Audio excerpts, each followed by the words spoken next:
सदियों पहले मुझसे किसी ने कहा था, नहीं देंगे आजादी, उखाड़ लो जो उखाड़ना है, सिपाही उखाड़ने का समय आ गया।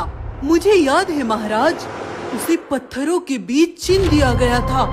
वो अकेली थी पर महान थी, निडर थी। अब जवाब देने का समय आ गया। भूपेंद्र शेर अब अपनी ऐसी ताकत बना चुका था कि अब उसके मकसद के बीच जो भी आता वो पिस कर रह जाता। जब भूपेंद्र अपनी गुफा पर आया तो उसका एक एक सिपाही बदले की आग में सीना ताने खड़ा था। मेरी एक बात हमेशा याद रखना, युद्ध में तुम्हारी ताकत से ज्यादा ये जुनून, ये जज्बा तुम्हारी जीत पर हावी होगा। अब समय आ गया है ईंट से ईंट और पत्थर से पत्थर के जवाब देने का। मेरे ताकतवर सिपाहियों तैयार हो जाओ। भूपेंद्र का एक एक सिपाही पर्वत जैसी ऊंची चट्टानों को उखाड़ फेंकने की ताकत रखता था। भूपेंद्र की इस ताकतवर सेना ने धरती को हिला कर रख दिया। एक जज्बे और जुनून के साथ वो तेजी से आगे बढ़ रहा था। भूपेंद्र की इस सेना और उसके बदले के बारे में जानने से पहले इस कहानी के पहले पहलू को जानना जरूरी है। ये कहानी है कश्यप वन की। कश्यप वन शुद्ध वातावरण, ताजा हवा और शीतल जल के साथ बहता था।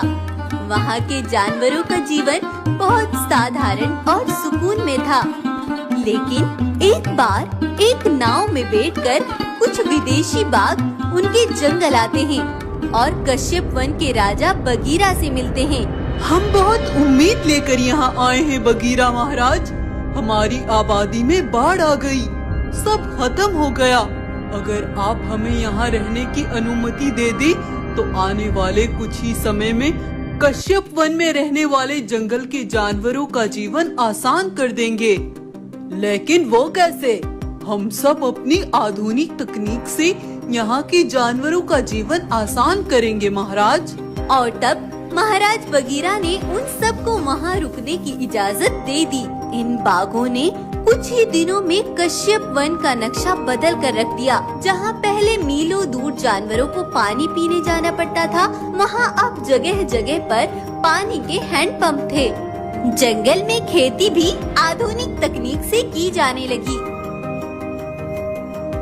बाघों ने पवन चक्कियाँ लगाकर उनसे बिजली जमा करने का भी काम किया और कश्यप वन के जानवर इस बात से बड़े खुश भी थे। लेकिन अब वो सभी बाघ बहुत गड़बड़ करने लगे। जंगल के जानवरों को अपने ठिये पर बुलाते। भालू भाई, हमने सुना है तुम अपनी